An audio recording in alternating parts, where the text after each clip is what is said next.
এমন একটা ready plate থাকলে আর কি লাগে বলেন তো, তাহলে তো মনটা একবারে ভালোই হয়ে যায়, কিন্তু কিছুই করার নাই, নিজের প্লেট নিজেকে সাজিয়ে গুছিয়ে খেতে হবে। সো হাই প্রিয়ন, বছর তো প্রায় শেষের দিকে, তাই না? আর হাতের গোনা মাত্র কয়েকটা দিন। তো ভিডিওটা কয়েকদিন আগের করা ছিল, তাই সবাইকে অ্যাডভান্স হ্যাপি নিউ ইয়ার জানিয়ে দিলাম। তো ফার্স্টে হচ্ছে আমি ইলিশ মাছটা রান্না করব। তো ডালও রান্না করেছি, কিন্তু ডালের রেসিপিটা দিচ্ছি। আমার কিন্তু রান্না বান্না করতে খারাপ লাগে না, আমার রান্না বান্না করতে কিন্তু বেশ ভালোই লাগে। সেজন্য আপনাদের সামনে কিন্তু আমি বেশি রান্না বান্নার ভিডিও দিই, আর মাঝে মধ্যে একটু বাইরে গেলে ঘোরাফেরা করলে ওগুলাই শেয়ার করি। তো যাই হোক, প্রথমে হচ্ছে আমি ইলিশ মাছটা হচ্ছে মশলা দিয়ে মাখিয়ে রাখছিলাম। ইলিশ মাছটা কিন্তু বেশি বড় ছিল না, কিন্তু পেটের ভিতরে সেই বড় বড় দুইটা ডিম ছিল। আমার আবার ডিমওয়ালা ইলিশ মাছ খেতে সেই ভালো লাগে। আমার যেহেতু কোনো ক্যামেরাম্যান নাই, সেজন্য আমার যে কোনো এক সাইড থেকে ভিডিও করা হয়। আমার একটা স্ট্যান্ড আছে, স্ট্যান্ড দিয়ে আমি ভিডিওটা করে থাকি, সেজন্য অতটা মনে হয় ভালো লাগে না দেখতে। তো যাই হোক, যারা যারা আমাকে ভালোবাসেন অবশ্যই আমার ভিডিওটা কিন্তু লাইক কমেন্ট এবং শেয়ার করে দিবেন।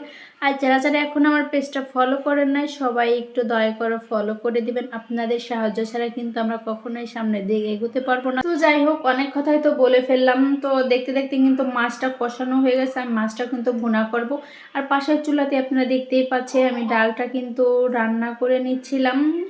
তারপরে হচ্ছে, তো দেখেন আমি মাছটা সুন্দর করে কষিয়ে নিয়েছিলাম, ওটা তো আপনারা দেখতেই পেরেছেন। আর মনে হয় ইলিশ মাছ যে যেভাবে রান্না করে না কেন, সবভাবে আমার কাছে ভালো লাগে। একটা কথা কি জানেন, ছোটোবেলায় যখন হচ্ছে ইলিশ মাছ আনতো, তখন তো প্রতিটা ঘরে ঘরে তার কারেন্ট ছিল না, এজন্য হচ্ছে জাল দিয়ে রাখা হতো। তখন তার প্রতিটা ঘরে ঘরে কারেন্ট ছিল না, তারপরে হচ্ছে ফ্রিজ ছিল না, তখন মাছ গোছ কিনে আনলে জাল দিয়ে রাখতো। এই জাল দেওয়া মাছের ঝোল দিয়ে আমরা সকালবেলা সব বোনেরা ভাত খেয়ে পরে স্কুলে চলে যেতাম। জীবনটা অনেক সুন্দর ছিল আমাদের। 2 3 4 5 মাশাল্লাহ মাশাল্লাহ মাশাল্লাহ, সবাই কিন্তু মাশাল্লাহ বলে যাবেন। আমার ছেলের বয়স মাত্র 2 বছর 3 মাস, এরই মধ্যে কিন্তু আমার ছেলে টুকটাক অনেক কথাই বলতে পারে। তো যাই হোক, এই তো দেখেন আপনাদের সাথে গল্প করতে করতে কিন্তু আমার রান্নাটা শেষ হয়ে গেছে।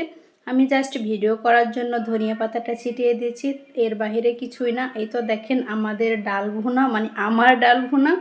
তো সর্বশেষে আমি একটা প্লেট সাজিয়ে নিয়ে একটা ছবি তুলতে চেয়েছিলাম, কিন্তু একবার এক এক রকম ছবি উঠতেছে। তো যাই হোক, ছবি টবি যেমন হোক তুলেছিলাম, তারপর আমি আমার ছেলেকে খাইয়ে আমি আবার খেয়ে নিয়েছিলাম। তো বছর তো শেষের দিকেই, তাই না? তো কার কি প্ল্যান আছে 31st নাইটে, অবশ্যই আমাকে কমেন্ট করে জানাতে পারেন কে কোথায় ঘুরতে যাবেন। আর কার কার আমার ভিডিও ভালো লাগে, কোন ধরনের ভিডিও আপনারা পছন্দ করেন, অবশ্যই আমাকে কমেন্ট করে জানাতে পারবেন। অবশ্যই চেষ্টা করব আমি সেই রকমের ভিডিও দেব আপনাদেরকে। তো আজ এই পর্যন্ত, সবাই ভালো থাকেন, সুস্থ থাকেন। নেক্সট কোনো সুন্দর ভিডিওর জন্য অপেক্ষা করেন। আল্লাহ হাফেজ।